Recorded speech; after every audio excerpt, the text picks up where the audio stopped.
Welcome into our lives. And welcome to the Expanders Club podcast. We're so happy to have you. Join us as we embark on a journey of deep exploration, soul searching, and asking the hard questions. With the goal of truly understanding the most aligned, empowered, and purposeful versions of ourselves. We want to live an extraordinary life, and we're willing to dig deep to find out what it takes. Buckle up. You're about to meet a new version of yourself, an extraordinary one.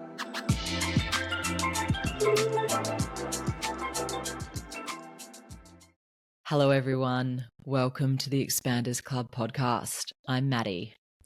And I'm Brooke, and we are just so grateful to be here, grateful to have you, grateful to be on this soul's journey with you.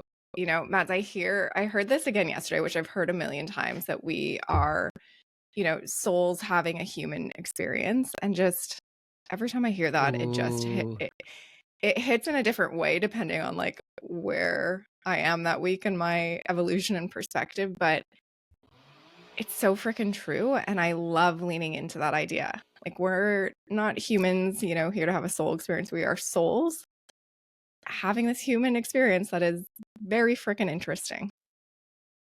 Yeah, and our souls have been many places before in different forms. And it's like now we're in this one. And I feel like there's younger souls and older souls. You really can tell that in a person. And it's like, how do you want to live this one? How do you want to live this life? Yeah. What's your soul's purpose? What's your soul here to do? And like, we're accidentally leading into like, swear this wasn't planned, leading into kind of, this week I announced that we launched our first course, and this one was led by me, and we have a course led by you coming up very soon, which I'm so excited to share with everyone. But the course is literally about that. It's like, hey, getting in tune with your soul's frequency and understanding what your soul wants out of this lifetime, and then operating from that place and making decisions from that place and just living life from that place. And it's just very different than, acting like you're a human here, reacting to things. Totally. I think that's so exciting when you're like, oh, I don't have to just do what's expected of me or what I think that I should do or just how I'm meant to exist in this world. I'm finding out exactly what it is that I want to do, what lights me up, and following that, feeling that intuition, that energy, that guidance. That just feels so good. Yeah, well, you guys tap into it in an interesting way in today's episode, which, by the way, I love, and I can't wait to listen. I'm going to listen to like 3 more times because it was so fun to hear Dersu's journey and the two of you going through it and like relating and kind of coaching each other on things. I think there's many gems for anyone listening to like maybe pause a few times during the episode and reflect for themselves. Yeah, it felt like a coaching session both ways. For sure, which our conversations often do in real life with Dersu. Yeah, it felt really good. I'm glad you enjoyed. Well, and I love the place you kind of started with talking about. A lot of it was a conversation around authenticity, right? And finding our authenticity. And he started at this place, like being very vulnerable and talking about how his whole life and like perspective and decision making was kind of run through this, I want to be cool. I want people to think I'm cool. Which honestly, so many of us would think that way and feel that way, but I just don't think we're fully honest about that. Dersu just goes there. He's like, what is every possible vulnerability and like honest feeling that you could have? Like, I've felt it. I'll go there. I'll talk about it. I'll put my hand up. And it hits. Yeah. And how messed up is it to realize like, oh, you're making all of your decisions in life through what other people think of you, specifically in this context of like wanting to be perceived as cool. There's no way that's aligned with your soul's frequency. So this becomes a thing that you're making decisions through. And I love how he traces it back to a moment from childhood where he, his friends didn't call him to go outside and play. And like he, in that moment, he was like, never again do I want to be in this position. So then you spend the next 20 years trying to be cool to make sure people will call you to come play and hang out. I know. I know. Yeah, he goes there and he's so honest. It's so sweet. And he just talks about that moment that your ego just gets crushed. And maybe not everyone would have an opportunity like that in life, but it happened at a time that, I mean, he talks about it being peak of his career and then it just hit. And now he's like picking up the pieces, but he's actually being so true to himself now. And what an opportunity at I this time of his life. Yes. And I think for a lot of us, the ego has to get crushed for us to have a wake up moment. I mean, just in the example he gives of like, the kids not inviting him out to play, or his perspective of no one calling on a Saturday, talks about now he has this huge ego. He has this job that he loves with this important title in the Venice Mm-hmm. community, has all the cool badges. And then that gets crushed. But if you take a second to step back and think about the story when you're thinking about it from a perspective of someone who doesn't have this storyline and hasn't like had their ego build to protect them from the storyline for years, you're like, well, what if your friends were just sick or like grounded or something? Like maybe it wasn't about you, babe. Like Well, maybe they just fully, couldn't play. when you realize it's just stories in your head that you're telling yourself, like complete stories that you're making up and it's not the truth, that's when you can see it. See it Yeah. clearly. Yeah. And like, unfortunately for some of us, it takes decades to recognize those stories and then like dig in and really see them clearly and be like, damn, that was a little bit of a story that I told myself. And then my ego, thank you, ego, you're just trying to protect us, but you rallied around that story and like let me run everything else the rest of my life through that story, which is like kind of terrifying. Yeah. Yeah.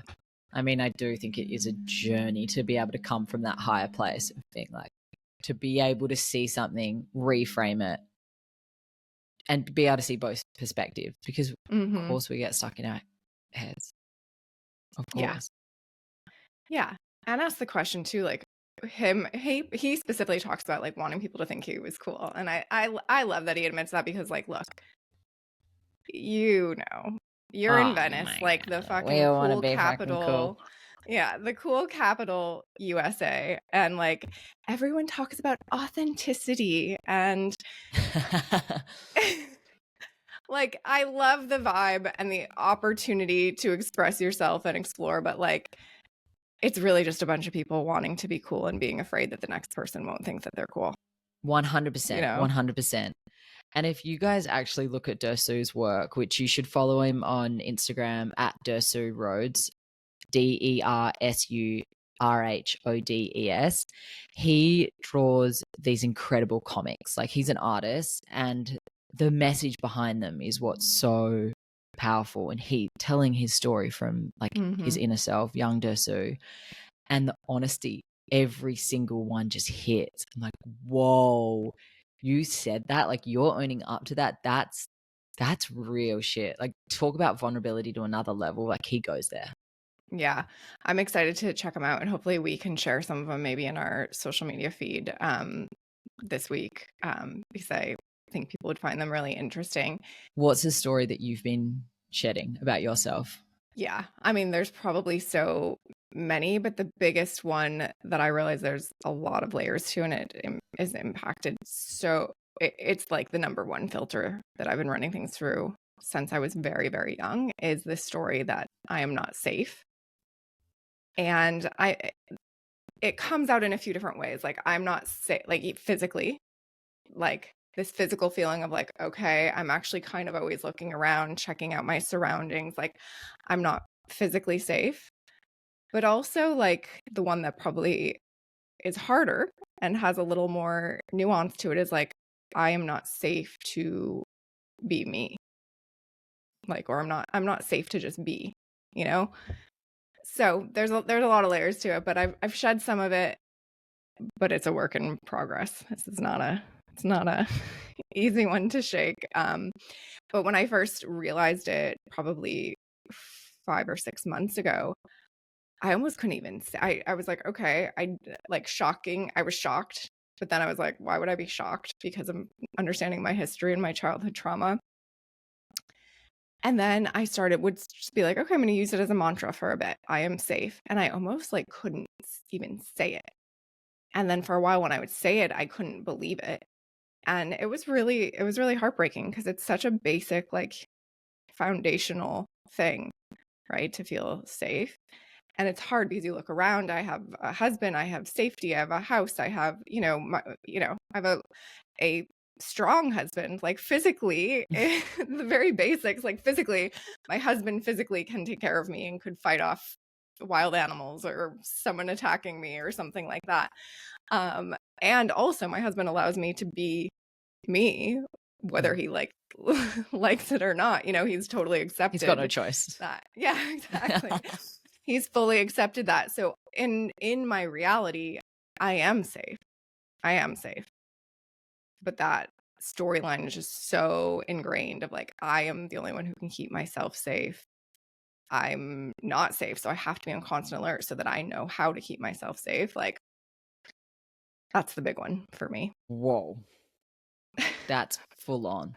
Like that's, a basic human need to actually feel safe. Like that, you must be holding on to so much more baggage or fear, anxiety than you would think based on that. Yeah, when you physically in your body, like your cells don't feel safe. Yeah, and I'm making progress. You'll be happy to know my HRV is going up slowly, 1 point at a time. I had it 22 yesterday, which is incredible for me. Up from 14. Wow. Oh, damn. Yeah, and the day before that it was 21 and 20 and like 18. So I'm feeling excited about that. Congratulations. You are. Yeah. Shedding the baggage, she's breaking free. Stress levels are lowering. Yeah, and for any of you who don't know what HRV is, check out a few episodes ago with Salim. That HRV guy. He's a guru. He's got the knowledge. Heart rate variability is super interesting. It says so much more than just like, I don't know, health metrics. Like there's more going on, Listen to the episode. It's really good and really informative and will help you even if you don't care about your HRV. But Mads, what's a story that you're letting go or have let go recently or working on? Or even maybe just noticed and you're like, oh shit, gotta fix that. Yeah. Oh, I mean, there's a lot. I feel like I'm constantly learning so much about myself and it keeps coming. I mean, journal writing, I swear to God, I'm having these reflections every week. A new learning comes up about myself. But probably what's coming up at the moment, I think I would always struggle to have to do everything, like not miss out on things and always be involved in the life of the party and showing up to this and showing up to that and giving my all. And when I wouldn't give my all, I felt like down on myself that I couldn't be my best self and I couldn't really be that. I don't know, a kind of like people pleaser, but at the same time more like trying to uplift everyone. And I've been here before, right? Like I've gone through different chapters of this realization, but recognizing like taking time for me and recognizing that I don't have to be at all the things and I don't have to do all the things. I actually used to feel like, oh my God, like a weekend at home is a weekend completely wasted. Like what the hell? And now I'm like, what a gift. What a gift to have all of that time to myself, to actually like recoup, reflect, nourish myself, balance myself, give my nervous system time to relax. It's, this expectation of me not having to show up all the time. Yeah. I'm shedding that. Yeah, I love that for you. That's something I've been worried about for you for a while. Like, yeah, I love that for you. Like, you are not responsible for anyone else's joy, anyone else's happiness. Like, yes, you just showing up authentically to things you want to show up to, like, does bring joy and happiness and all of that for people. But like, you don't need to. And you just can't. Like, I just couldn't keep trying to make everyone else happy. Like, you have to make yourself happy. Yeah. I don't have that. Mm. In me, you know. I don't know if that's a good thing or a bad thing, but I can't relate. But I have seen you, and I think it's hard to, because a lot of times these things that are our triggers, or these stories, like, we get a lot of praise for them. Like, people love to have you around, Mads, because you are so fun. You do make them feel good. You're willing to give. Like, so our ego gets praised for that and kind of feeds off of that. And it's like, see, this is how you're supposed to be in life. This is what people want from you. And even me, the safety thing, like, it has caused a lot of habits, or a lot of the ways that I am, that have been very rewarding.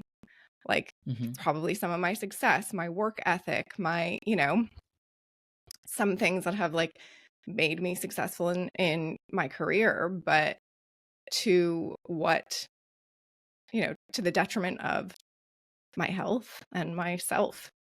Yeah. Yeah. Absolutely cannot do it all. And you've got to look after yourself. You look after yourself to show up better for other people.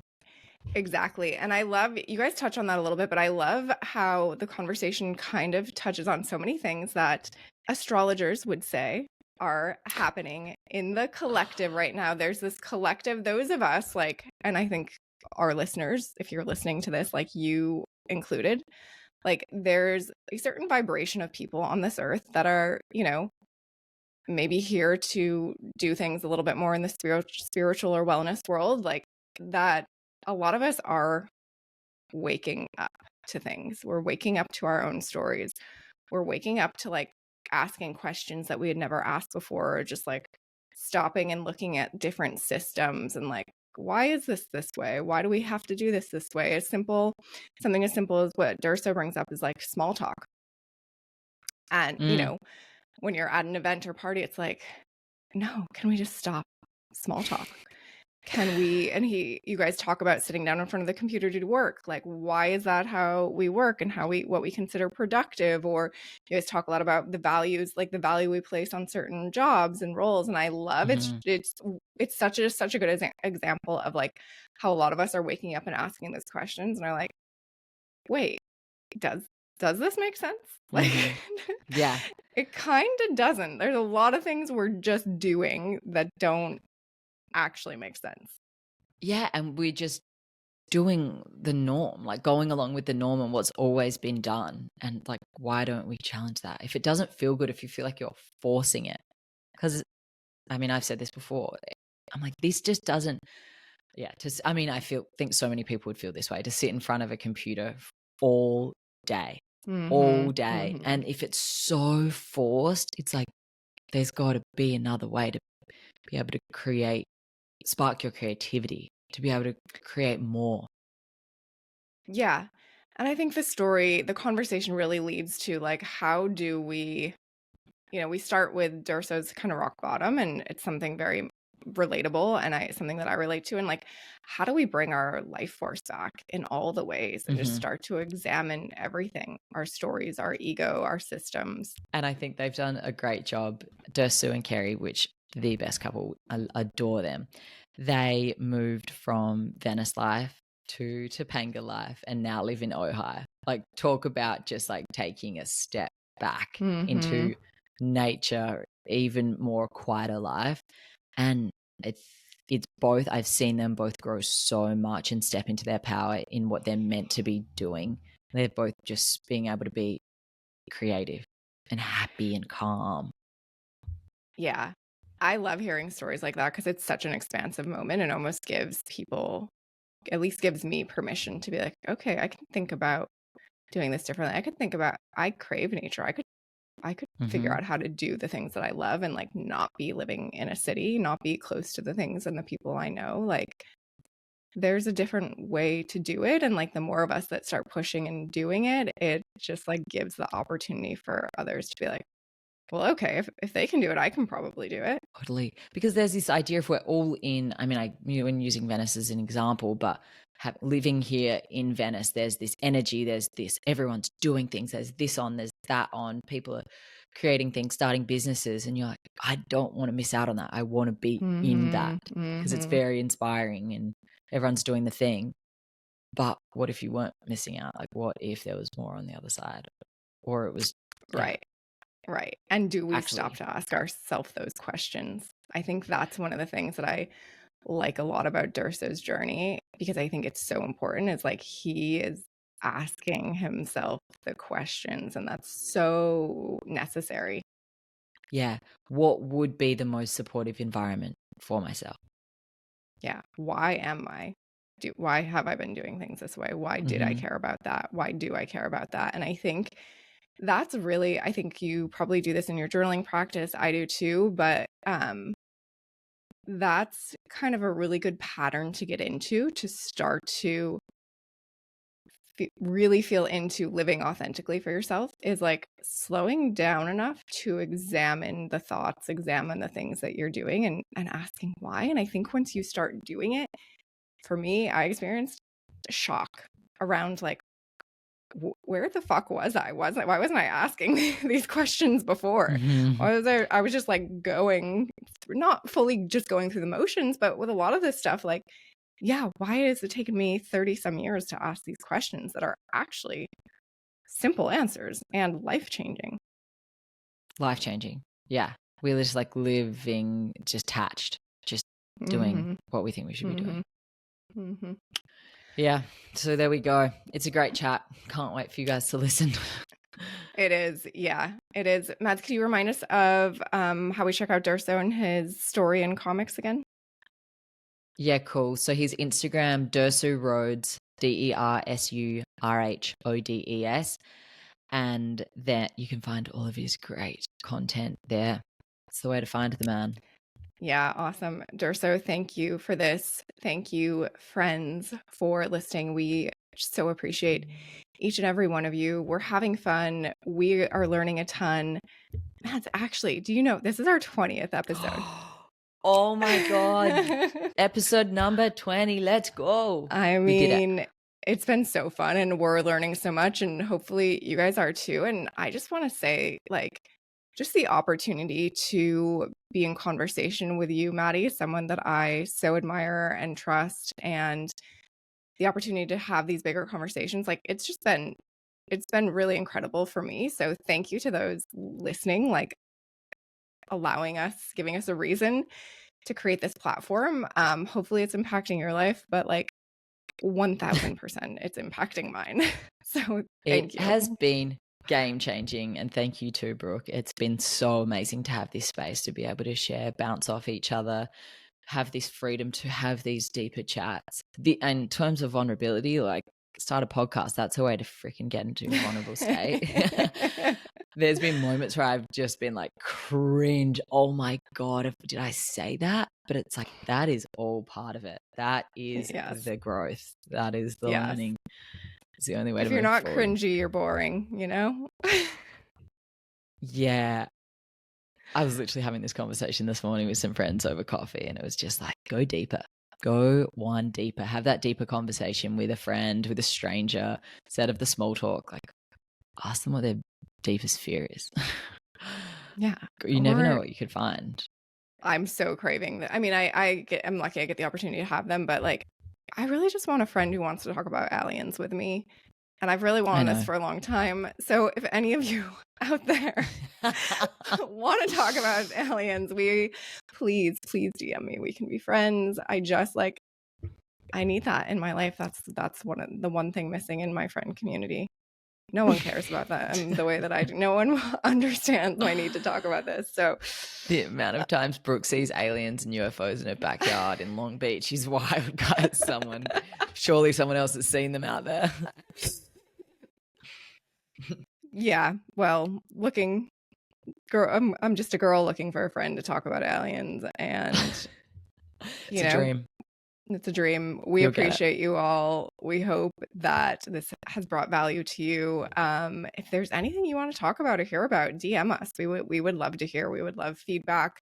We would love if you could rate and review us on Apple, Spotify, YouTube, wherever you find and listen to this podcast. And we've said this before, but this is absolutely a great one to share with a friend or family member, especially a friend that might be in a rock bottom, whether they know it or not. I think there's a lot of good questions and things that could help one examine their life in the moment that they're in. And it is a really uplifting story.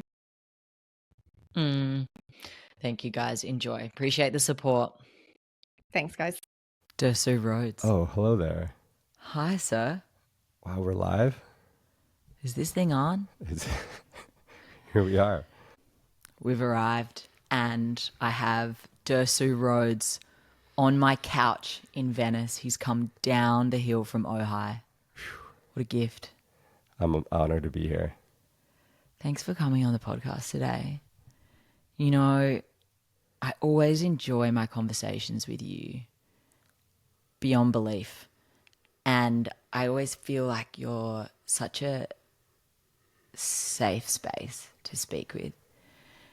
And I always find that I open up more with you.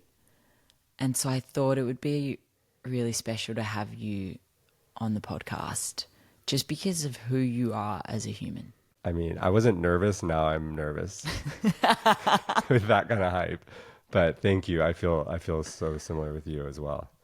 This is really exciting. This is exciting. I just think you have a lot to offer. Your message and your story and what you speak about in quite a public way. Your vulnerability, I think, is really your superpower. But this is what I want to talk about. Beautiful. My favorite thing. Where do we start? I mean, yeah, it's first of all just the idea of being someone who is been on a journey that I at first would have never imagined to share publicly has been something that is really fascinating as like to see myself in my rawest, most vulnerable, childlike self, and then have that be something that allowed me to connect with people is just such a surreal feeling, because it's something that through the first most of my career was unthinkable. It was how good of a facade can I put on and how cool can I look? Spending 8 years at Vice, it was every morning I thought about how I was going to dress to sort of walk this line of cool guy, down with the kids, also professional, also trustworthy, also a leader, but then not too much of it was such a wild journey. And I've been somebody, I think, my whole life who's been so conscious about how I appear. It definitely took away a lot of opportunities for me to enjoy myself because I was so worried about looking cool. It's impossible to look cool when you're dancing a lot of times. And so it made me not dance a lot. And there was a lot of stuff that I think fear of my own image took away from me. And so it's been interesting to fully just let go of that in this last chapter. Oh, that's so beautiful. Why do you think you were so concerned with your image? Well, I think it felt like growing up in a place where I felt a little bit like an outcast in ways of or an outsider. My parents were pretty alternative. We didn't have a lot of the things that gave you street cred when you were in school. For example, big TVs, video games, dope snacks that you can share. There was definitely a feeling a little bit of how can I fit in? What are the tools I could use to fit in? And I'm sure for a lot of us, it was resorting to things that we saw as ways to make ourselves feel cooler, And so for me, I think clothes and appearance, because I felt at the time, I remember moments of being told by a crush that I was cute. And it was like, oh, okay, if I'm cute, maybe girls will pay attention to me. That's a great thing. So how can I look cuter? Yeah. You know, so there's a lot of that happens. So I think it was, if I can keep a facade and a tight appearance, then I'll be accepted into society and people will think I'm put together and that I'm worth spending time with, was, I guess, the perception. And I think so many people would feel this way and have probably been living this way for a long time, but maybe have never had the opportunity to actually break free of it. Yeah. I mean, if it's going well, it's hard to abort mission because you're in it. And usually it takes some sort of collapse. And I think that's why we have so many of these moments where something happens, where we lose someone or we're broken up with, or we have a career that crumbles, that suddenly there's this moment to just pause and feel like, what is true for me in this chapter? And sometimes with a collapse comes a lack of caring about menial things, right? You shift your attention to things that really feel important, whether it's your mental health or your friends or your family. And so the idea of needing to wear a certain green sweater to go to Air One feels less wait, I think I just have Coming from the man who's wearing green sweater has just come from everyone. yeah. I mean, yeah, I felt cool there. Let's be honest. You would have looked cool. But no, I mean, I'm still in it, legit, still in it. You know, it's not like I'm free of it. I'm conscious of it, I think, in some ways now. Yeah. And that's huge, to become aware of it, catch yourself in those moments, because it's like less painful when you're not just like so obsessed by it. So what was just to outline a little bit more of your story, what was this pivotal moment that changed for you? Yeah, I, at the start of last year,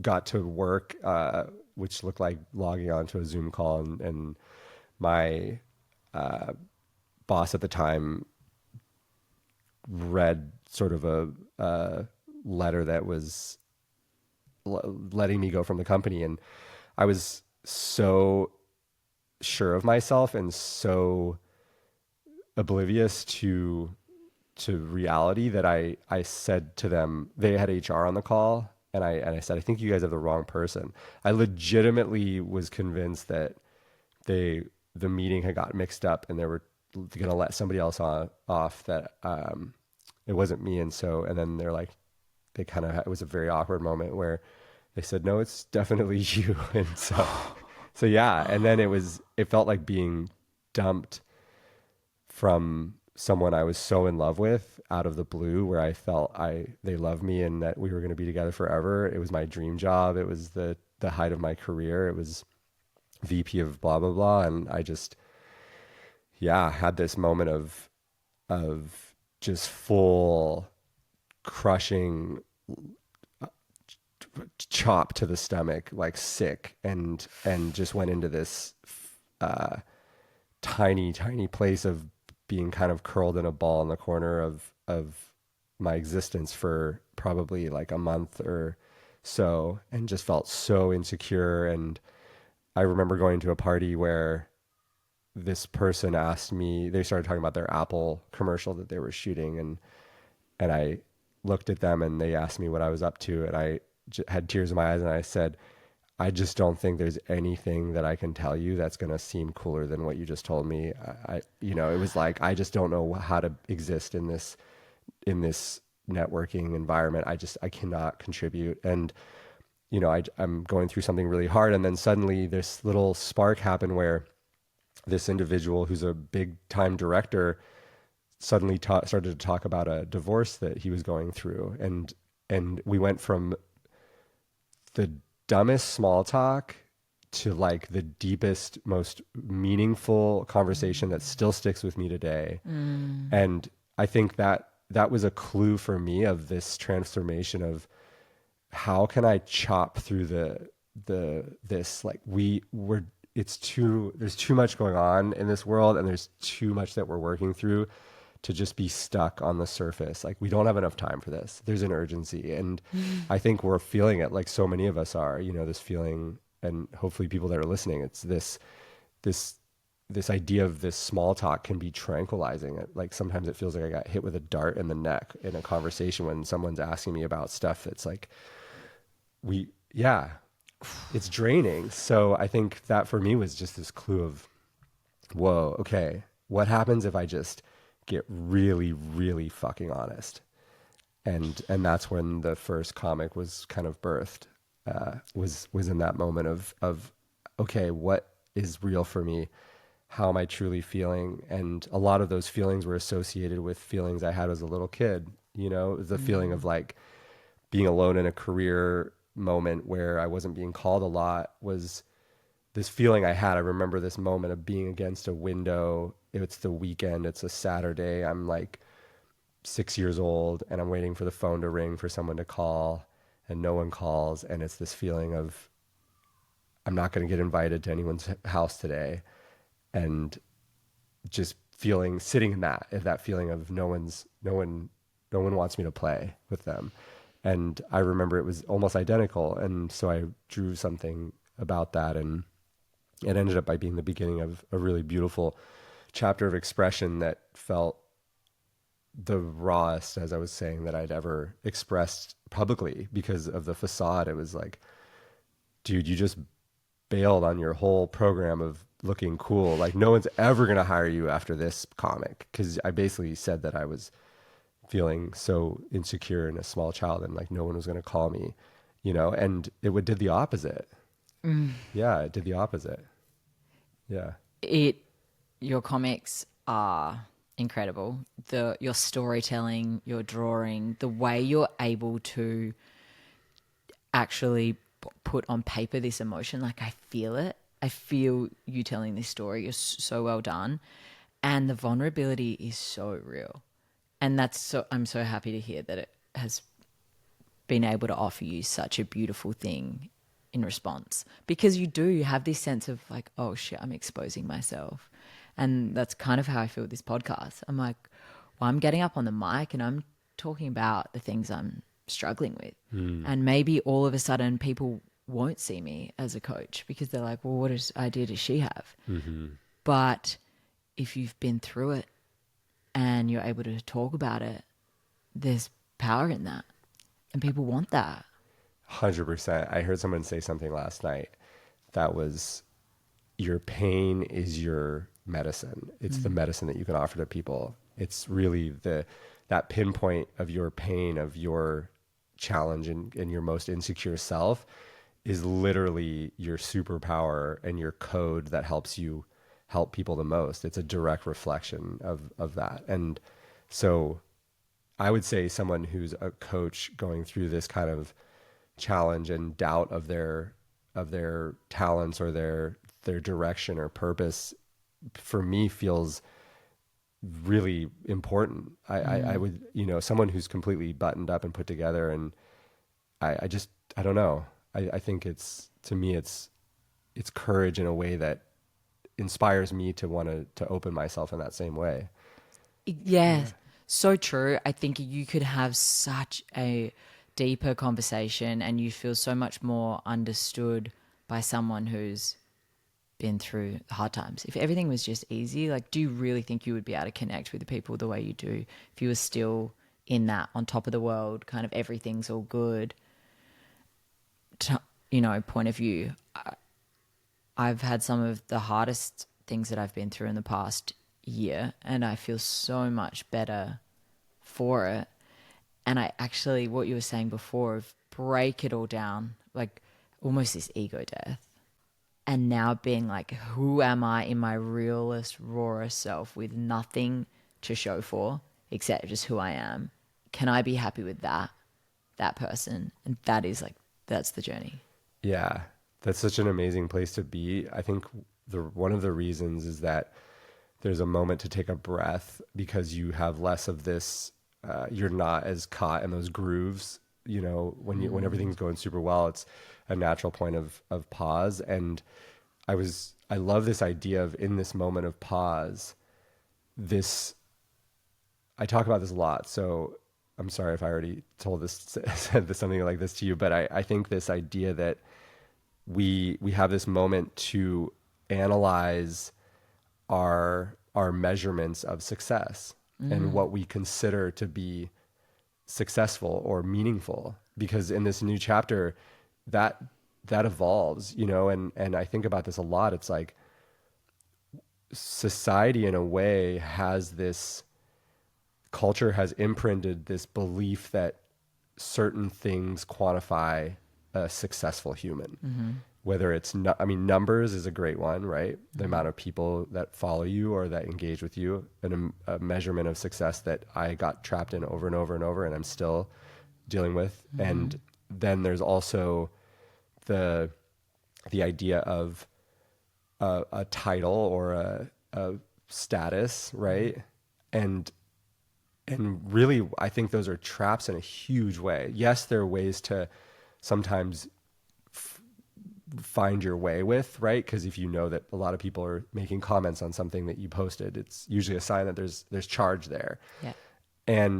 But how do you keep yourself from being completely stuck in that? Because that becomes a formula that you want to recreate, and it's less about your own internal expression and more about a formula that you're needing to follow in order to please. And I think that can be really problematic as someone who's constantly changing and growing, because you get stuck in that. And so this moment of collapse is a beautiful time to really like analyze, okay, what are the things that really mean something to me in this chapter, and what are the tools what are the measuring sticks that I've been using to sort of define whether I'm a good human or not. And yeah. Oh my gosh, it's like this, almost like social media is this metaphor in the sense of, you know, trying to win the algorithm, or, you know, have the best results from the algorithm. It's like, okay, if you post this video that's the way that the structure is getting the most likes, etc., if I can follow all of these check marks, I'm going to make it in this video.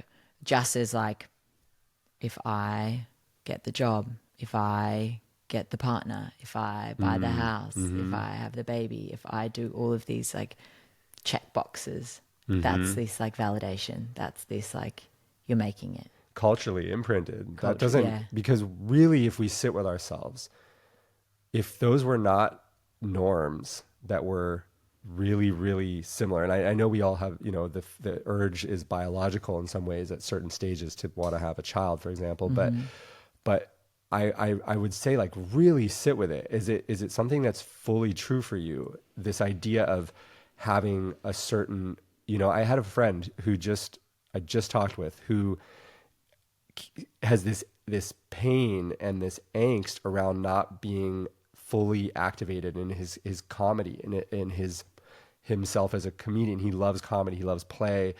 And I asked a question around how are you quantifying you not being in this? Like, what is it? Why are you not in this? And I said, you performed at our friend's birthday. You had everyone crying. Like, why is 10 people crying, laughing, why is that better than Madison Square Garden? Like, why? Is it just the number? Is it, like, thinking about this, like, why is a certain impact more valuable? Like, why is the person at the Whole Foods checkout who's bagging groceries, who sees maybe 100 people on that day and makes them smile, how is that status wise any different than a prophet who's expressing themselves to thousands of people? Like, why are we tiering everything in this way? And how much of that is impacting our well-being, our perception of our own value as a human?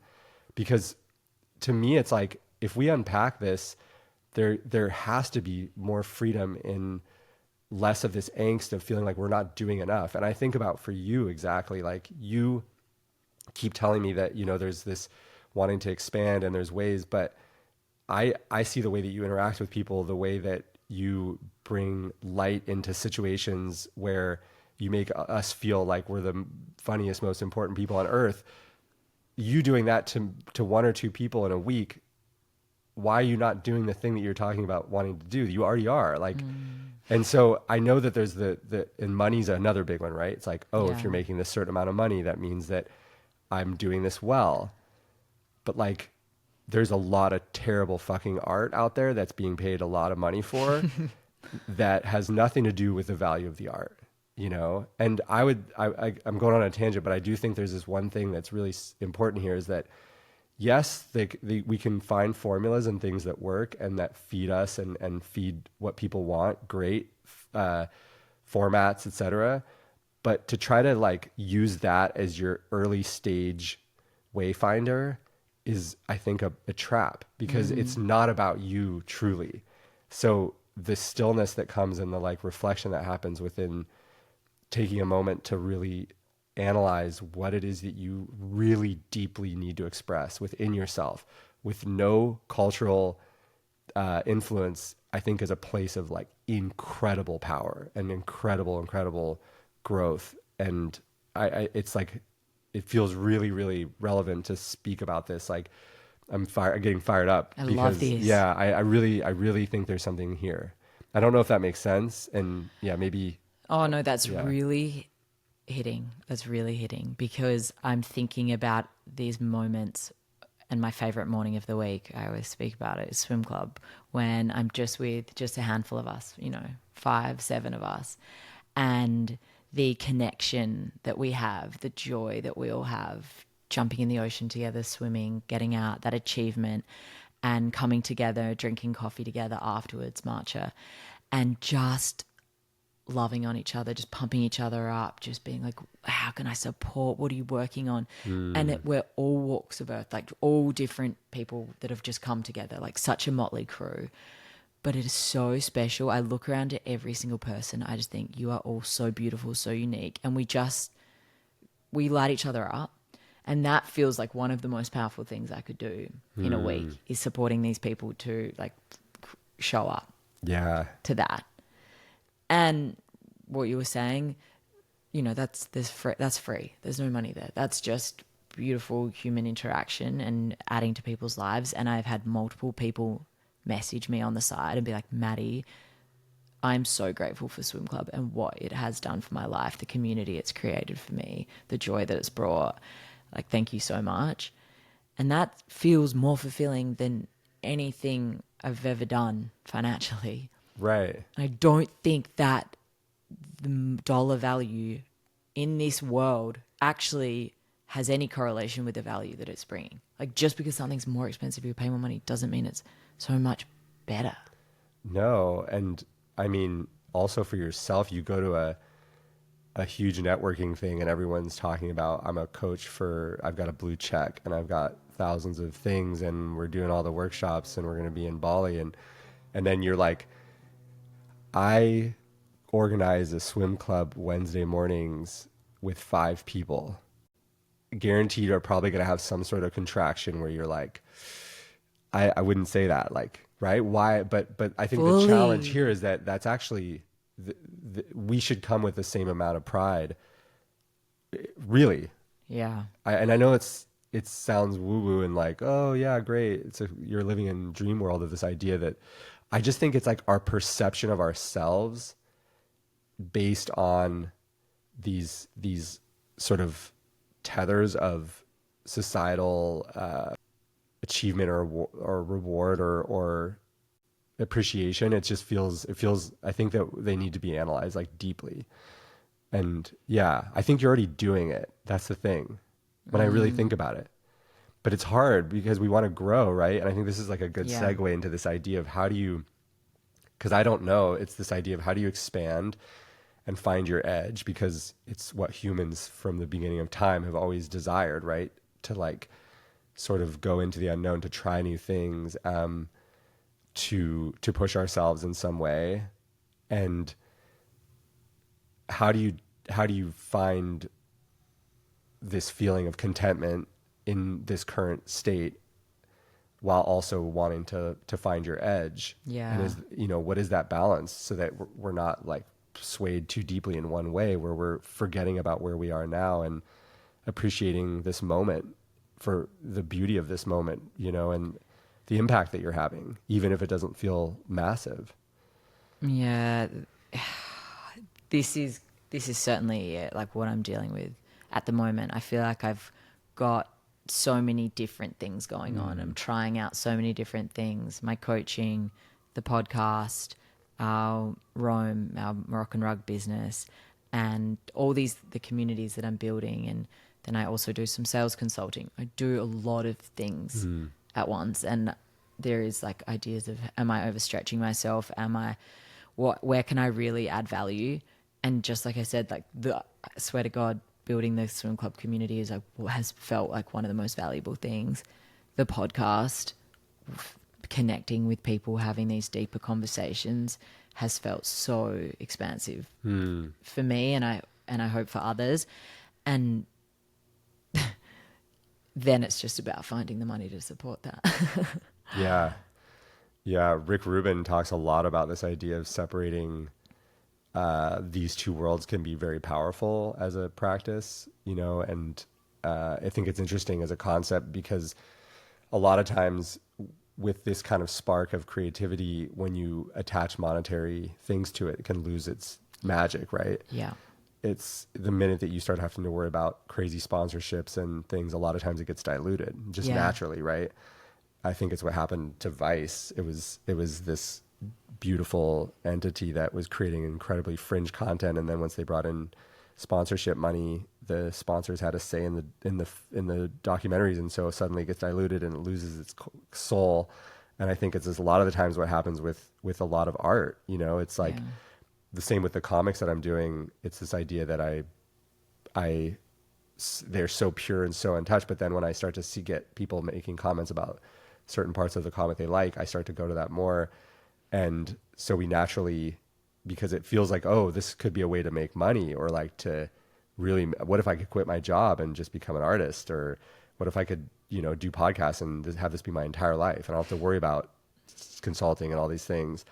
And I think there's also another way potentially, which is maybe there's a world where they're separate, where you find something that you enjoy doing, but it's maybe not your life's purpose or your deepest thing, and you have that sustains you, and you also have these art forms that fill you up in the deepest way, that are fully free, is a way that could potentially be a way forward. Yeah, because when you are really needing the money and your passion, you lose it, and it also the desperation comes out, and you're not actually putting out the really great work that you want to, or showing up as a coach the way you want to, etc. Do you think that you've found that in your work now? No, I mean, well, in a different way, because before it was really about these, and I want to go back to you too, because I think we're tied together here a bit. It's like, yeah, truly. There was a chapter of my life, majority of it, where career and this giant film project, and I still feel whisperings of it, moments where I see somebody that created something really special, and I think to myself, my dream was to be a director that would create a film that maybe changed culture or impacted things in a huge way.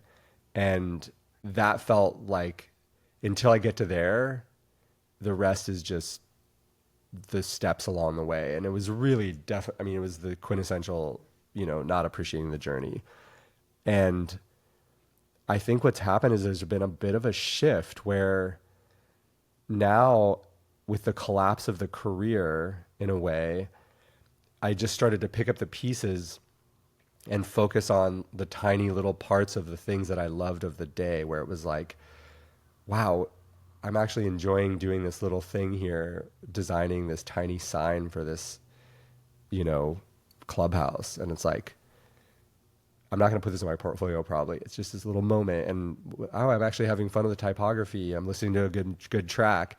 Maybe this isn't my full purpose of my life to do this, but I'm finding joy in these like little details of this project. And it's like meditation. If there's a kind of consistent focus on these little moments, whether it's calling somebody or cracking a joke at the beginning of a meeting or sharing something silly, I don't know. I think once again, we're going back to the idea of scale and this idea of maybe it's not this triumphant moment at Cannes where I have this film being played, but I just made 10 people in this meeting laugh and my heart's full.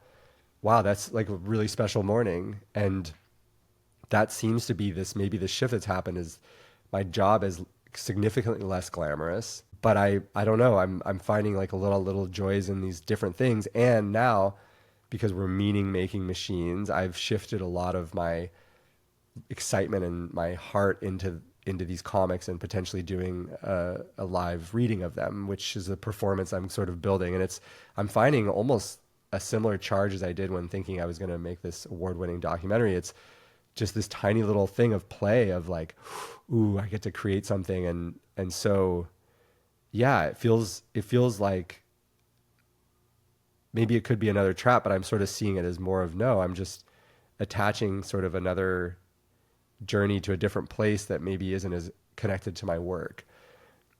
But then I get on Instagram and I see somebody do that thing and I'm like, oh gosh, I'm a failure. I'm just doing design work, whatever, blah, blah, blah. It's like the machine that runs us. But I don't know. I wonder about like just going back to the idea of making money with a thing that you love. Because I just want to touch on this really quickly, this idea of, you think of Rich Roll, right? Who does this podcast. When I see him doing that, I love him. He seems that he's still in his heart fully and in these things, and he's literally making a lot of money and he's doing the thing he loves. It seems like he does. Yeah. And he's stayed authentic to it. Yeah. And he's talking to the people that he wants to speak to. I truly feel that. Yeah. So he's cracked the code. It does happen.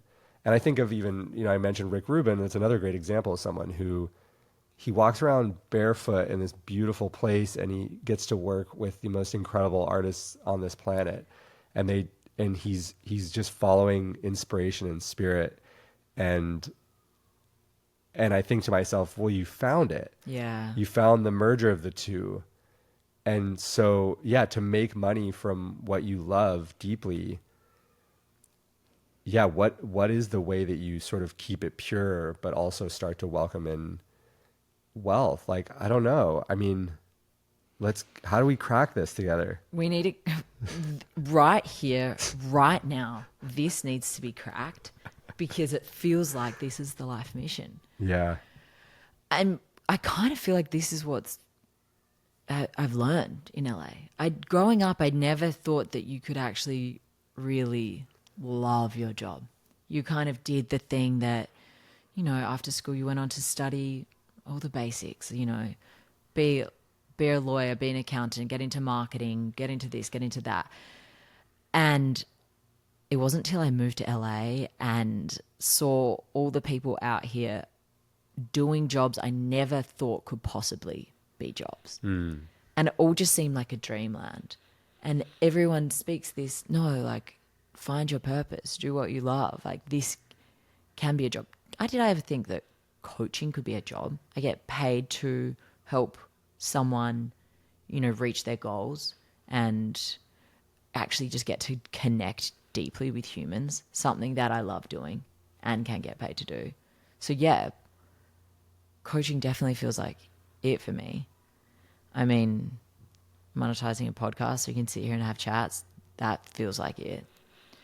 Yeah, like being able to sell Moroccan rugs, poofs, pillows, travel over there, go and source from anywhere in the world, sell that, then be able to deck my house out in that. That feels like also the dream.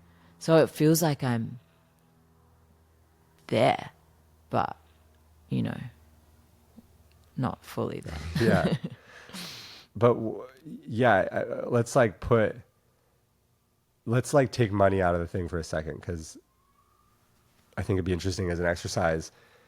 If you think about even people that are listening, it's this idea that a lot of times I've found as a pattern, people will tell me what their dream is, and then we see that they're already doing it a lot of times. Wow.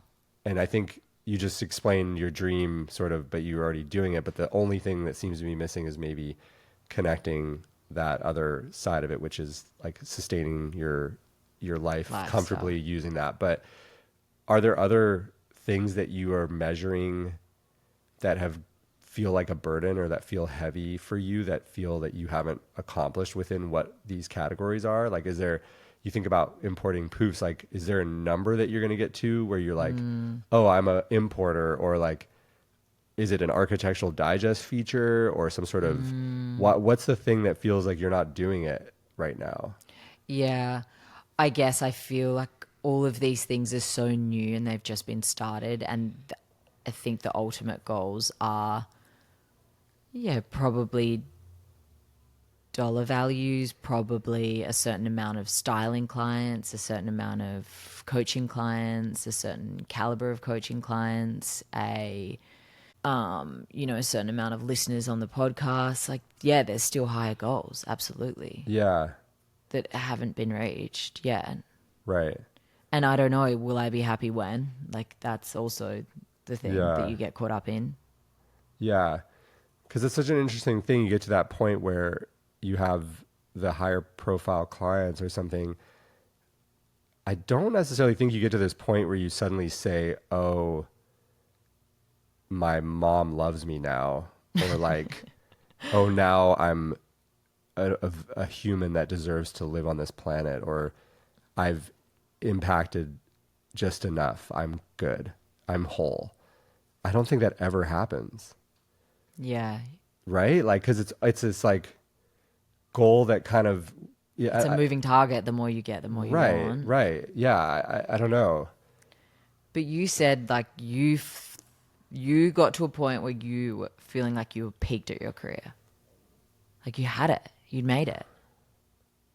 Well, the job title was dope, and yeah, and I think my ego was full in a lot of ways.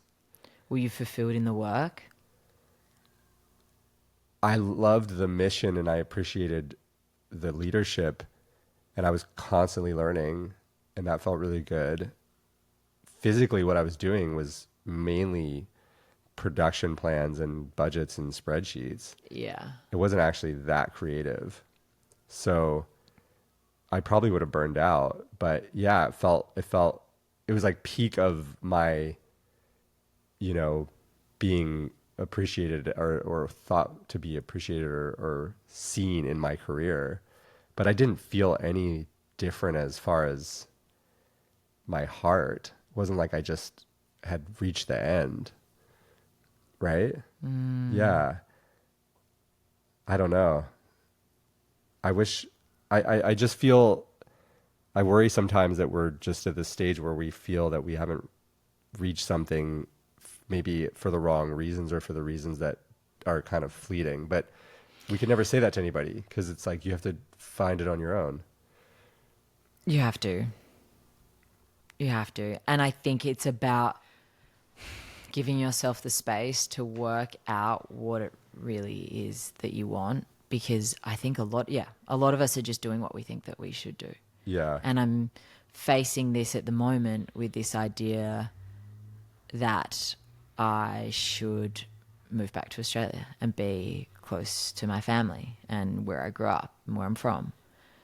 And that I should be living this life that was expected, or I think is expected of me, buy the house, get the partner, have the kids, raise them near my family.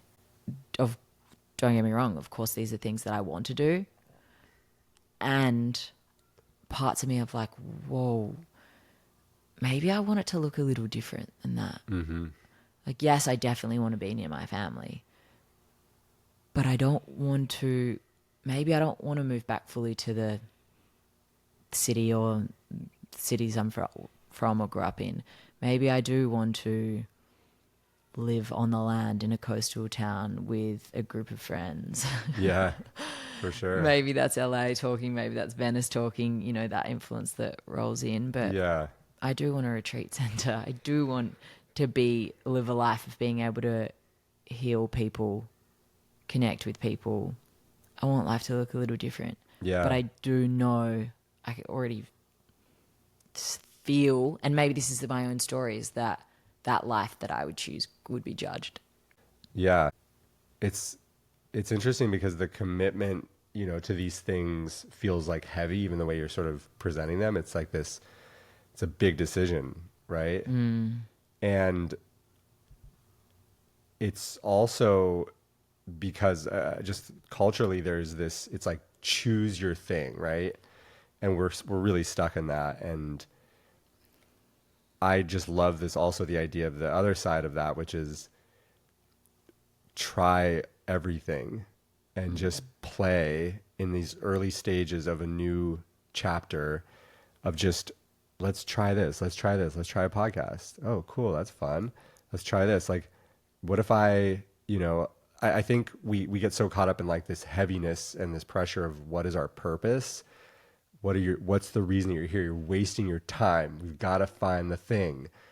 You're doing too many things. You're too often it's too much exploration. It's like, find your thing, focus down, double down, like whatever. And to me, that's a little bit intense and a lot of pressure as a human to find this thing. The other way to look at it, shout out Ben Nemtin, is this idea of just go and try things until you feel sparks, and then blow on those sparks and see where they lead. And if they don't lead anywhere, you didn't fail. There isn't anything that you did wrong. It's just you're not finding like meaning there. You're not finding attachment in that way there, and it's fine. And there is a lot of pressure because there's the monetary thing, and we don't want to end up on the street. I understand, and it's the idea of like, okay, well, if I'm gonna do this, I got to do it right, and I got to make the thing. But I think that, is there ways that we can lessen that pressure by maybe finding things that help us survive so that we give space for exploration? I think there's something there. It's like separating these a bit. Yeah. Well, but I think from such a young age, there's this expectation, when you're finishing up school or, high school, it's like, okay, what do you want to be when you grow up? What college do you want to go to? What do you want to study? Like, what career do you want for the rest of your life? Totally. And it's this emphasis on making this choice when we're 17, 18 years old that will define the rest of our lives. And I remember being like, oh, fuck, I don't know what I want to do. Like, I know that I want to put a backpack on and go traveling around Europe for 6 months. Like, I got to go find myself. Like, there's so much more to learn about myself before I know what I want to do work-wise. And I could never really imagine myself in an office 9 to 5. Like, that made me feel ill. I remember doing an internship. My uncle got me a job at this bank back in Australia, and it was like working in this huge office that was like the size of 3 football fields, just like all of these different desks and cubicles. And I would just like look up and look around. I was like, this is hell.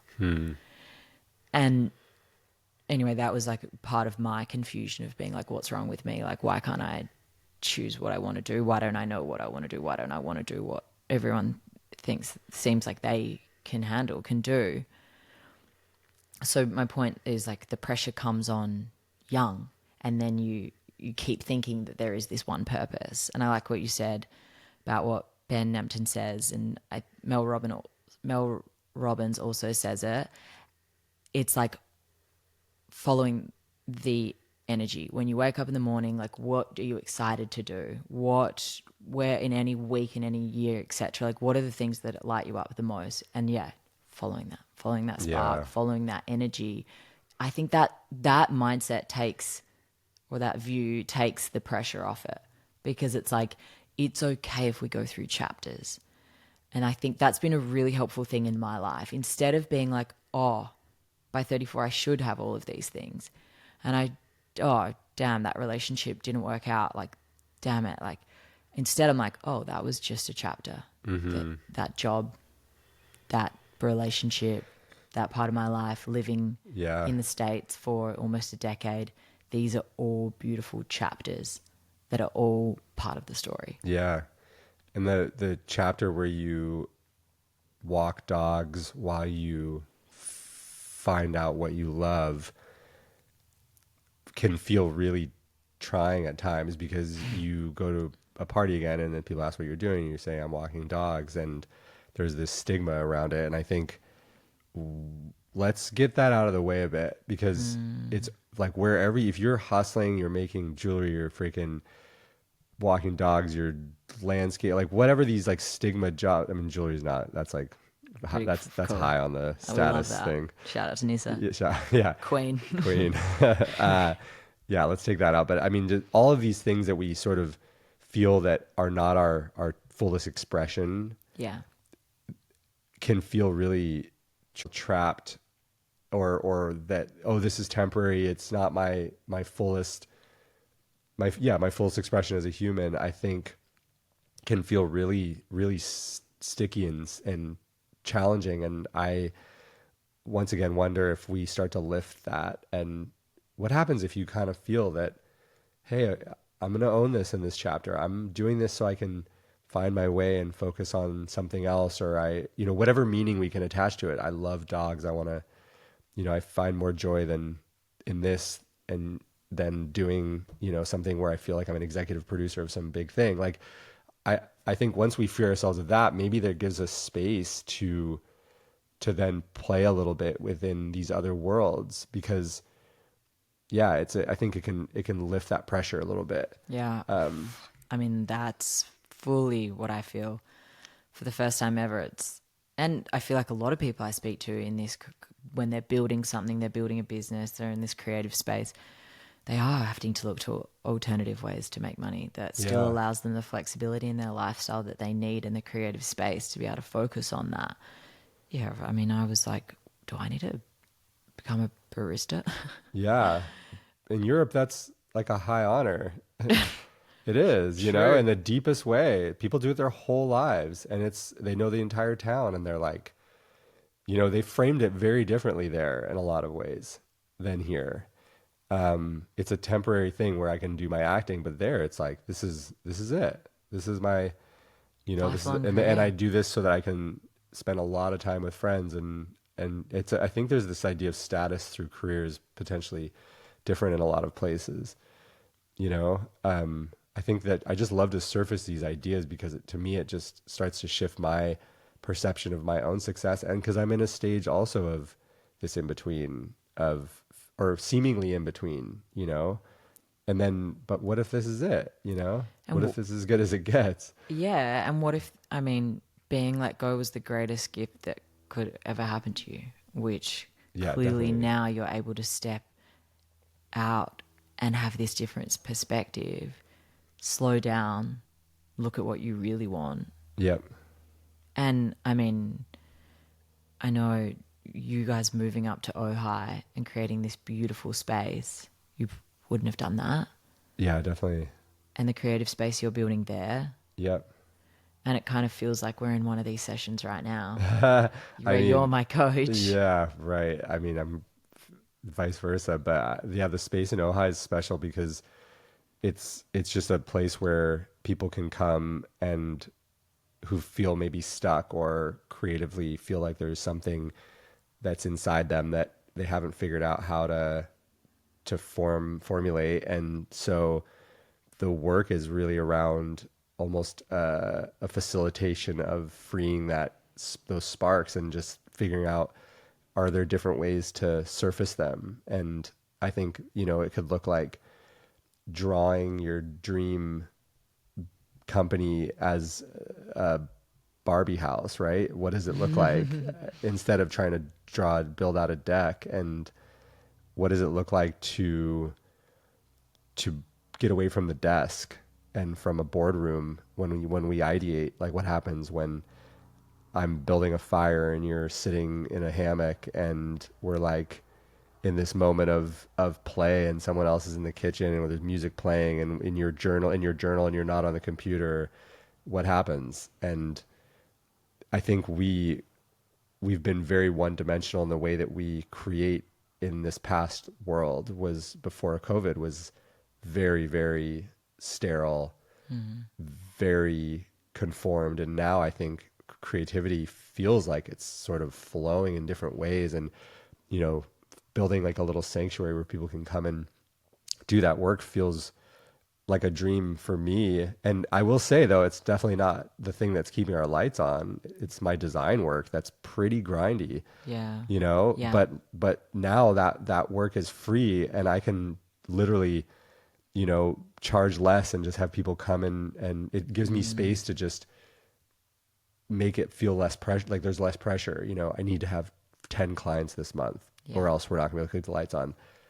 That's intense. That puts a lot of pressure on this project. And so for me now, I think there's maybe a bit more space.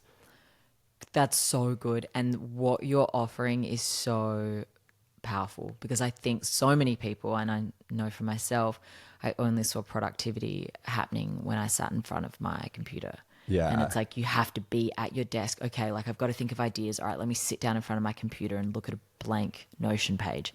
It's like, fuck, that's probably not when the ideas are going to come to No, you. it's You're so not inspired. linear. Yeah. And speaking from experience, having spent a long weekend in Ojai with you guys in your space, everything hit different. The air is so fresh there, just the sound of nature, the silence, not hearing the traffic.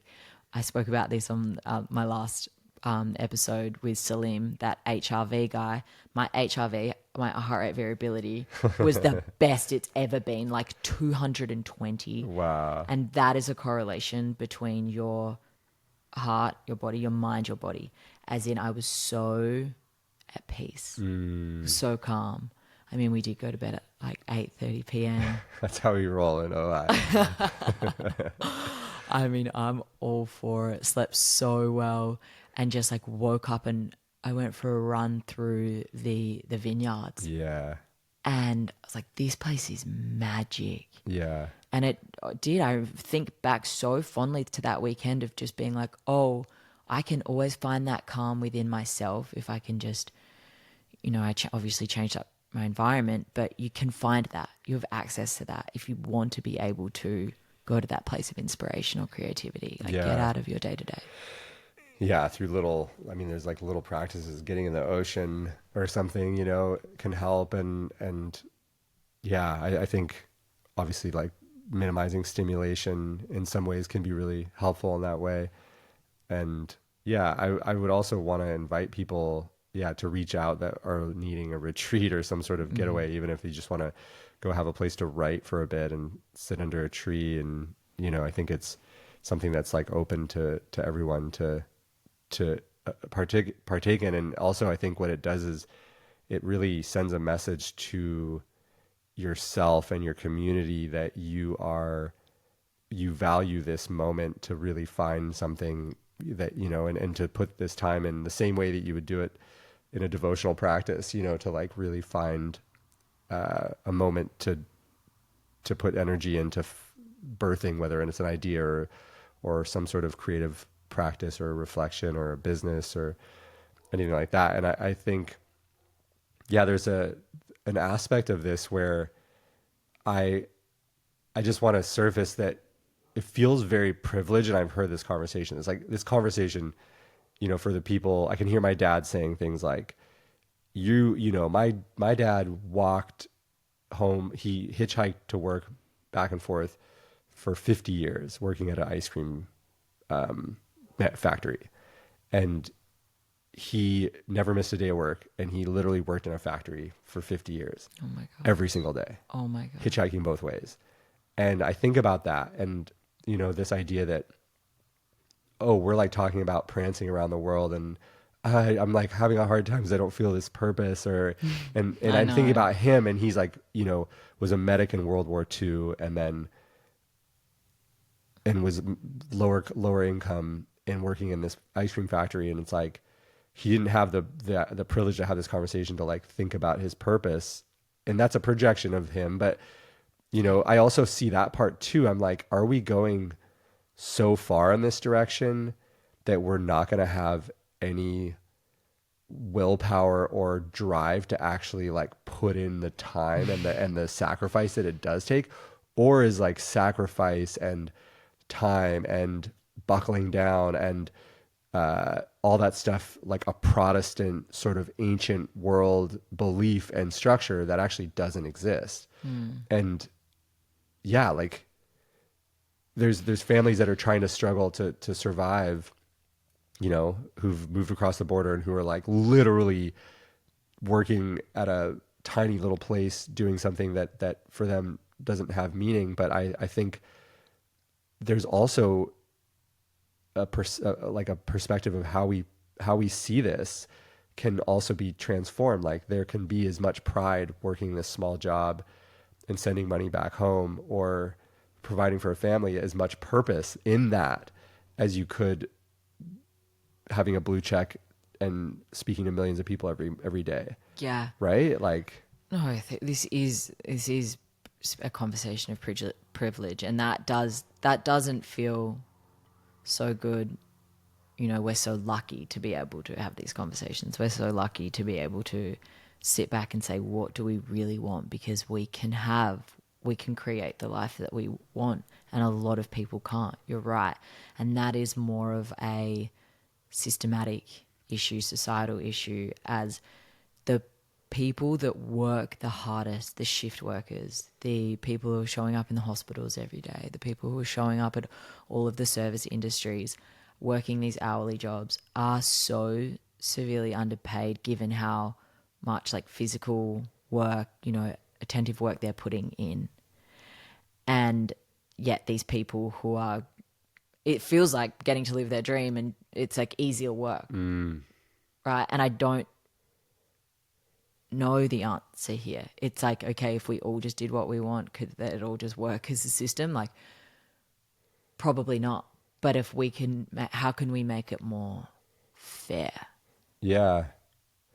Well, the belief, I think, is that you could look at it one way of guilt, of oh, I'm so lucky and I should shut up about trying to find purpose and just be grateful for what I have. I think the other part of it is like, we are so lucky to be able to have this conversation and think about this. And I believe that it's chance. I really do. Like, because we are sitting here I see that there's like, it's a beautiful coincidence and we're so blessed to be here and have this conversation. And for us to be numb to all this and to just be an autopilot and fully checked out and not taking this for granted, that would be a shame, because we have the ability to have this conversation. For all of us that are maybe in this state of considering this, like, we're so blessed. And so it's amazing that we get to appreciate where we are. And yeah, I think it's a nice place to be. And we owe it to everyone who is grinding to really like make this, to appreciate this and to make this mean something, you know, whether it's small things or large things.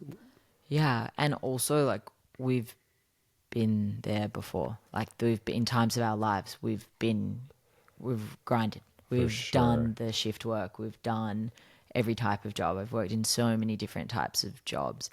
And given our situations, because, I mean, I was also laid off, that I've now pivoted and been like, okay, I guess now I'm going to work for myself because this is actually what I want to do.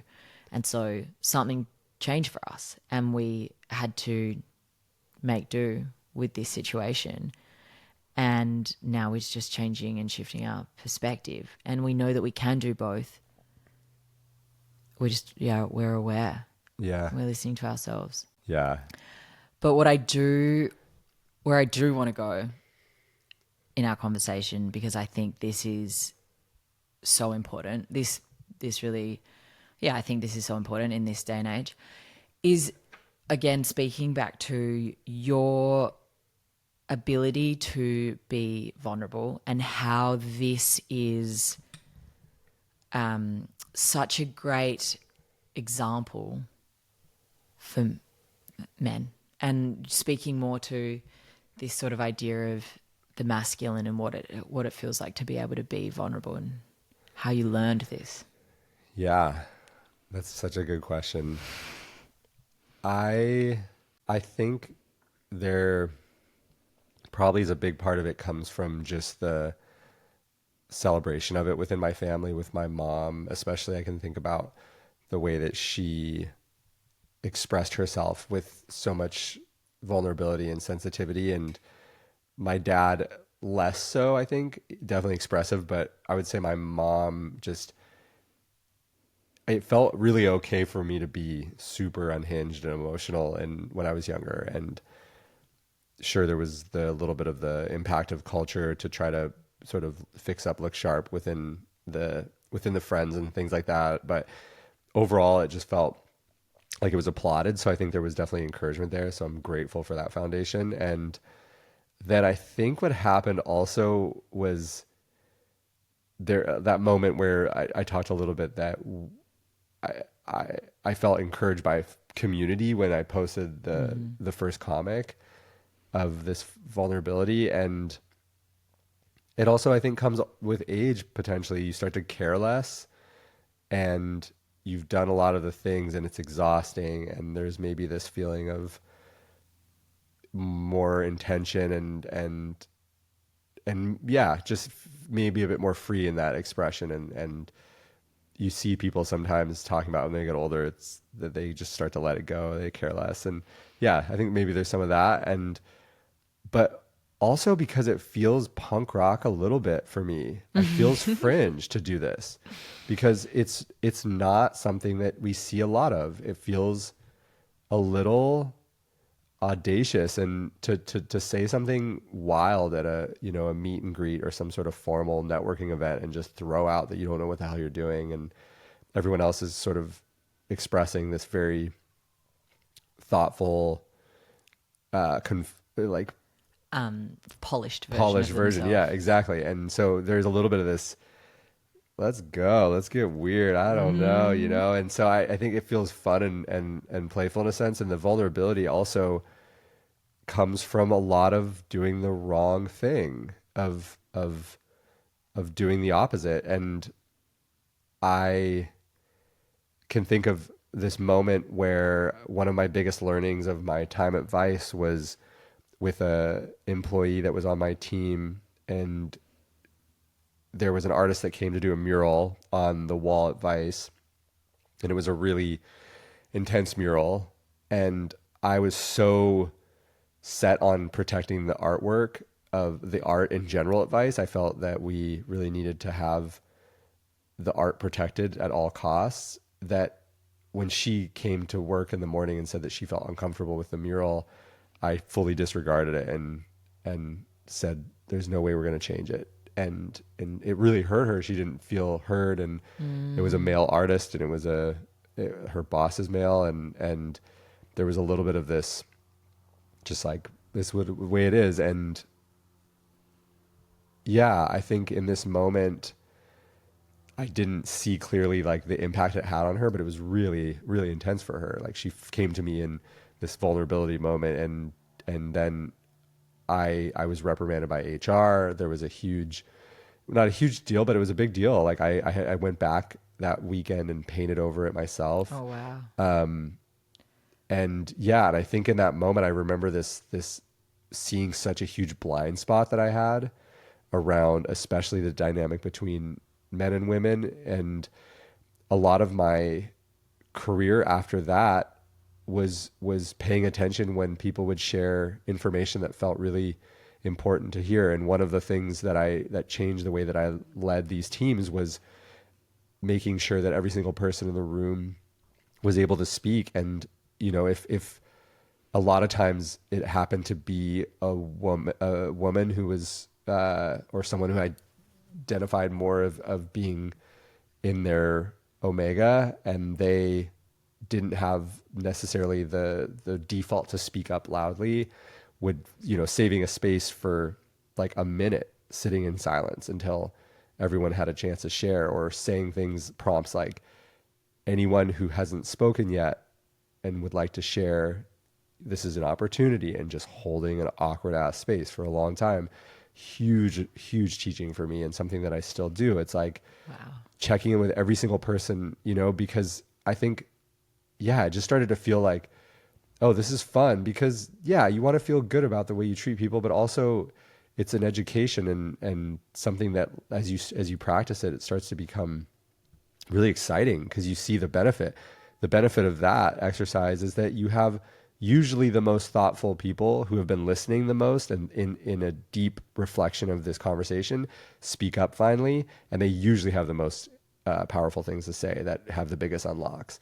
So I think vulnerability came to being, okay, yeah, how do I uplift but also get excited myself and do it in a balance, and also having amazing women in my life, my sister and my wife and friends, you know, my mother, who really, I think, gave me a perspective of what it's like to be on the other end of like a very dominant masculine. And I think at this stage, it's clear that what we're doing is not working.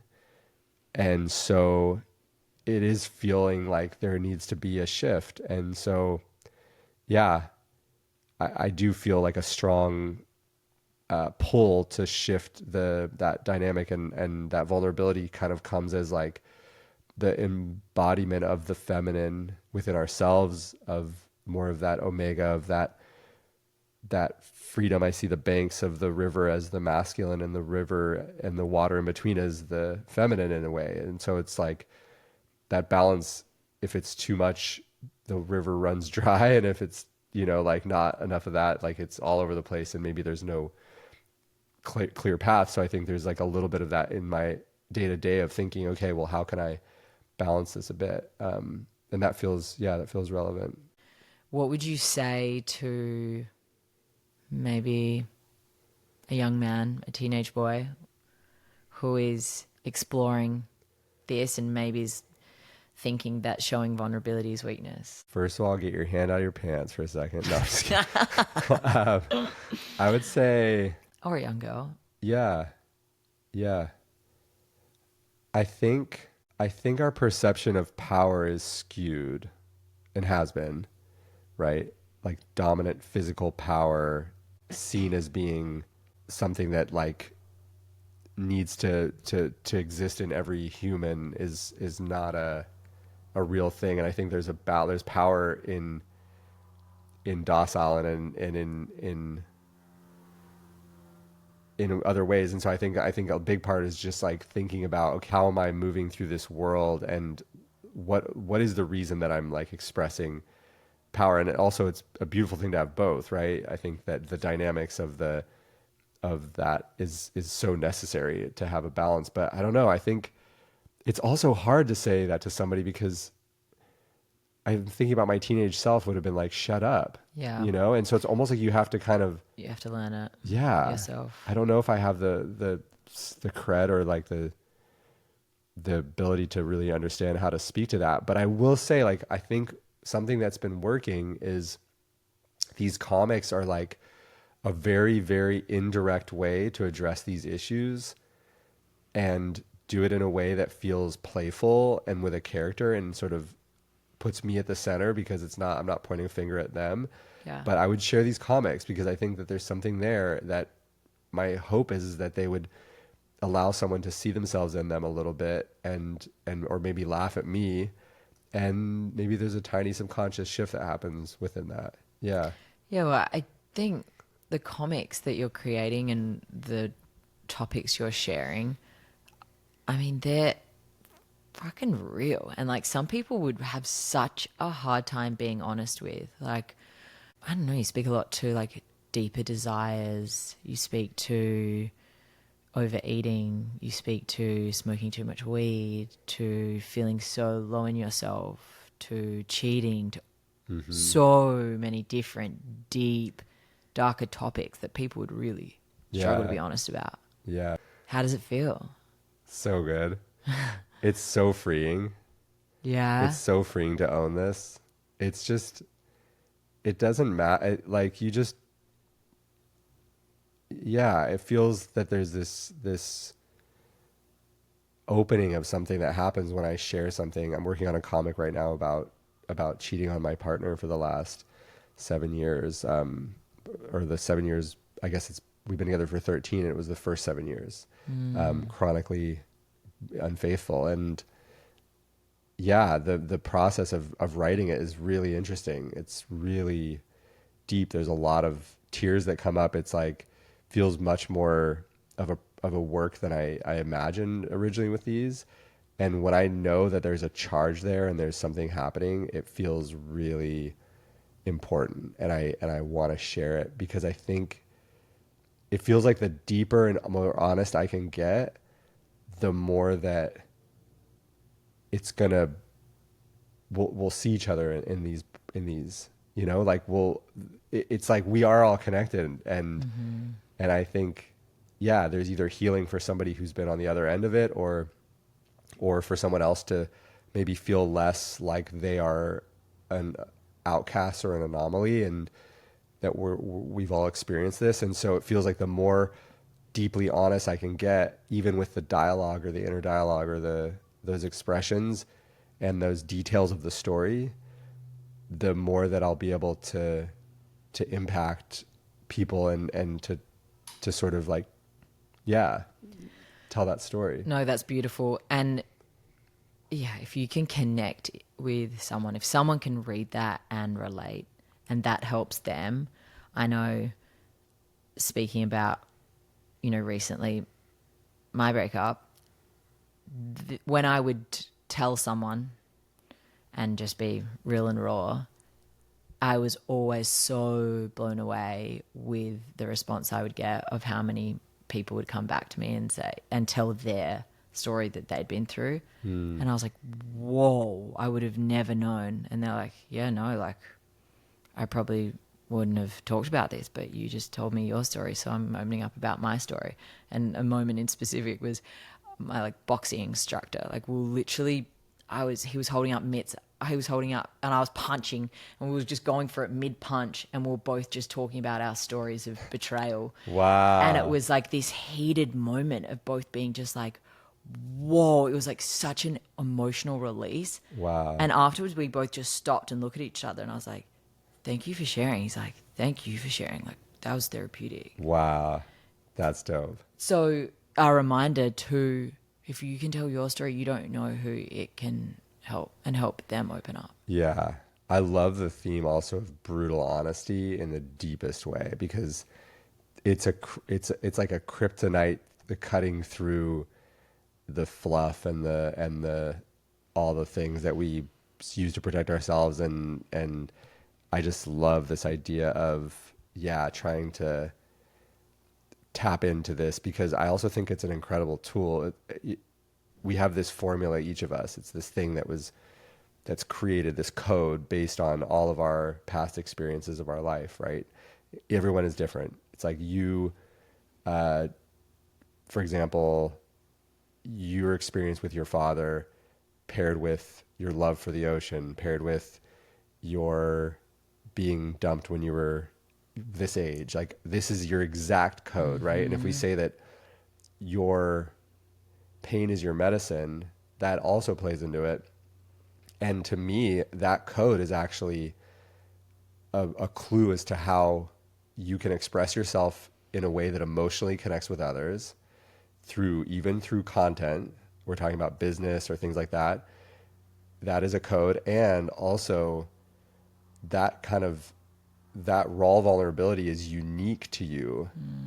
And it's your truest expression in a lot of ways, whether it's through comedy, through silliness, through anger, through power. Like this is unique to you, and I think it's a superpower. And so in my mind, a lot of us are following these formulas of how you create content or how you do things or how you speak to people.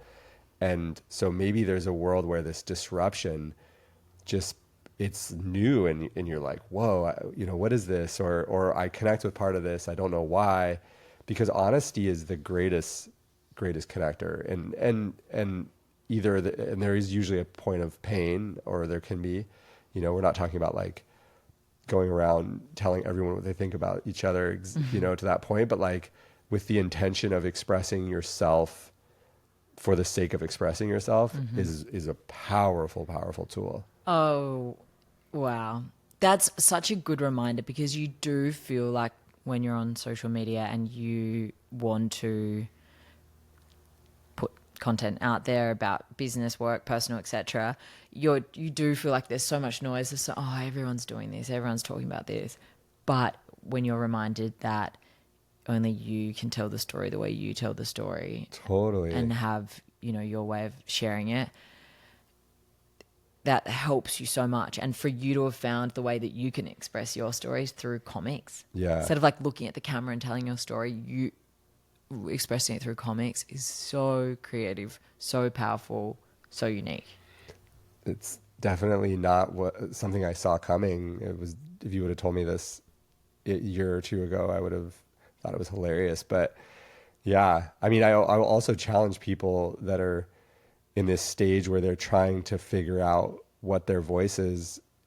I think less about like, let's for a second just find your spark and your charge. Let's not think about the algorithm for a second. Just figure out what feels like you can express yourself the deepest in whatever medium it is, whether it's literally like scraping something or graffiti or singing or humming or just getting that point where you can express what it is you're trying to share that feels really important to you, and try across mediums, and then just play with it and just try different things. And when you feel that little, ooh, there's something here, it's like, okay, try that, keep doing it. And then it's like, okay, maybe we use a structure that's seen to perform well as a testimonial for your product. Like, let's try, but I would say, like, before you get to that point, as somebody who's trying to market something, it is looking at like, how do you emotionally connect to this thing the deepest and the most and the rawest, and then how do you convey that, or how do you project that, and just start there and use that as like a way to play, and because the goal as a brand or as an individual is that we are trying to emotionally connect with an audience. That's it.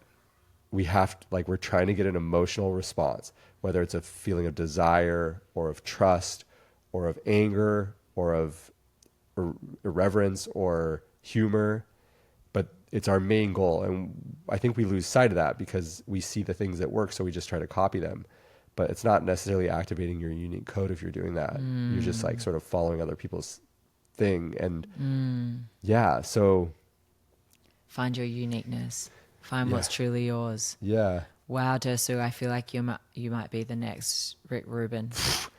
Yeah, in my wildest, most beautiful dreams. But beautiful dreams. Yeah, I mean, I honor like, yeah, I mean, the prayer I think that I have at this stage is, yeah, how can I be helpful in a way that is true in this moment? If I sit and listen to you even, and I try to think about things to say in advance, it just feels like I'm regurgitating stuff that I've heard. But even in this conversation, I feel like listening to you and then just like really pausing for a second and thinking like, what comes out, what's going to, what can be helpful, it changes. And then now maybe it's unhinged a bit, but it feels like there's something else that comes through. It's maybe magic in some ways, subconscious. I don't know. To truly listen and just go with that flow, because you're just so engaged in the conversation and your feelings and what's coming up. I mean, I went totally off script today and didn't ask you one question I had written down to ask you, but that is exactly how it was meant to go. Yeah. I mean, I'm super grateful.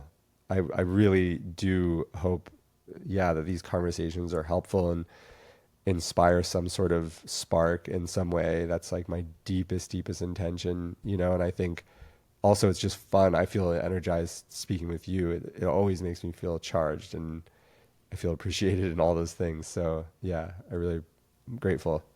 No, it's so, I love having these conversations with you, and I think people will find this really beneficial. And this is why I think you're doing great work with your Ojai property, like inviting people in and saying, hey, like, we're here to listen, like talk what's going on, and like really listen and challenge and push and prod and help people express themselves. Yeah. it's like, let's go deeper. What else have you got to offer? And they might uncover something they might never have uncovered. And like, that's the fear, like to not actually be able to live true to your gifts or what sparks you. I think that's a great takeaway, is like, Yeah. follow your spark. Yeah. That is it though. You just nailed it. The biggest suffering I think we experience as humans is the feeling that we are not living out our truest, deepest gift. Right?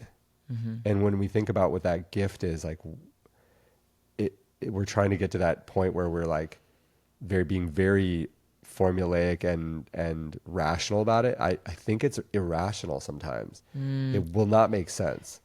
And like you said to me before, you're like, Maddie, just the way that you can listen and make me feel heard or seen. If that is it, like if I'm just meant to go around and walk the streets and say hello to the mailman and, you know, just make people's day, heck, that's my purpose.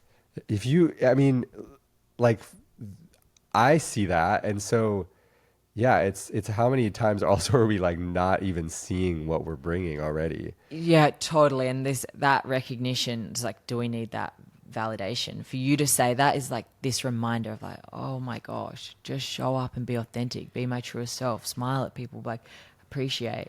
Yeah, if you feel shitty and you want to like cry in front of people, that's cool too. Well, All the things.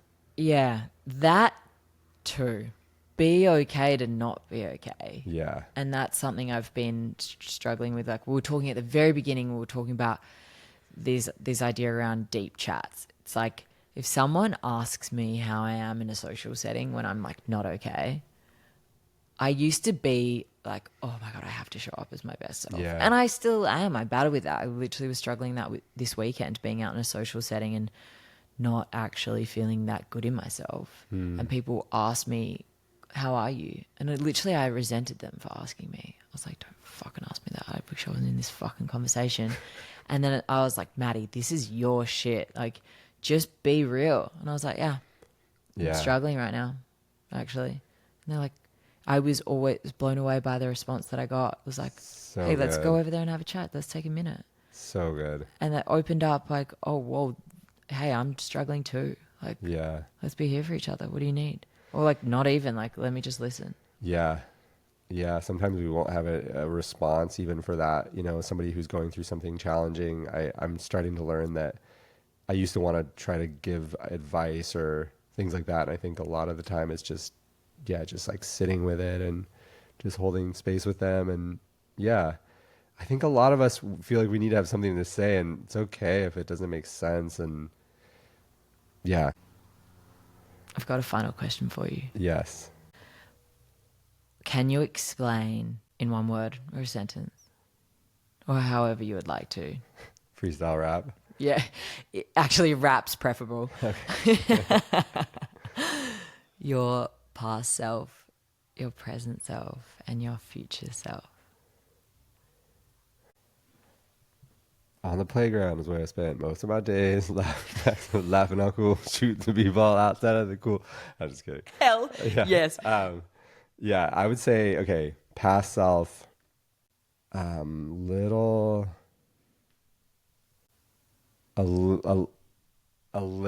dreamer.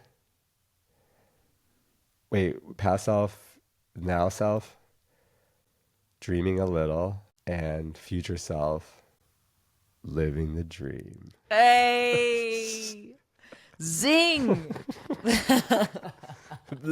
Of course, I was expecting a play on words from you. Sorry about that. There's nothing else coming from DJ Dersu, Dolphin Tears.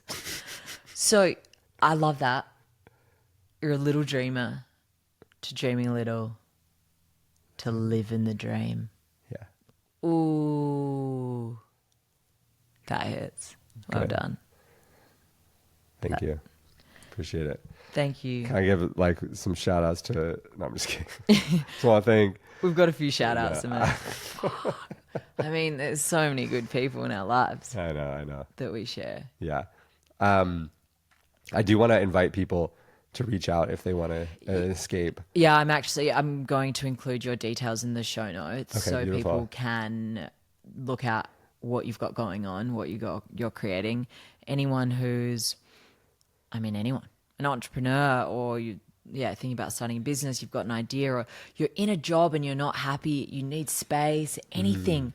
Take a few days up in Ojai at Dersu and Kerry's property, and it is an absolute gift. Like, you just don't know what you can transform from it. These two beautiful souls, my God. Thank you. Yeah, so welcome, and reach out to me. You can hit me up on Instagram at Dersu Rhodes, DERSURHODES. And yeah. And your comics. Oh yeah, you can see them on Instagram as well. So I post them there, and you'll scroll through and see some of the little drawings, and please let me know if you connect, or that feels like your story, or you're angry about it, or whatever, all the things. It's all welcome. Super grateful to connect with people through that. Yeah, that's beautiful. I'm always, every single time one of your comics comes out, stop scrolling, pause, and read the entire thing. It always hits. Truly honored. Thank you, Maddie. Thanks for sharing. And thanks for coming on. Appreciate you. Appreciate you. Yeah, thanks for listening, everybody. Thanks, guys. Peace. Peace.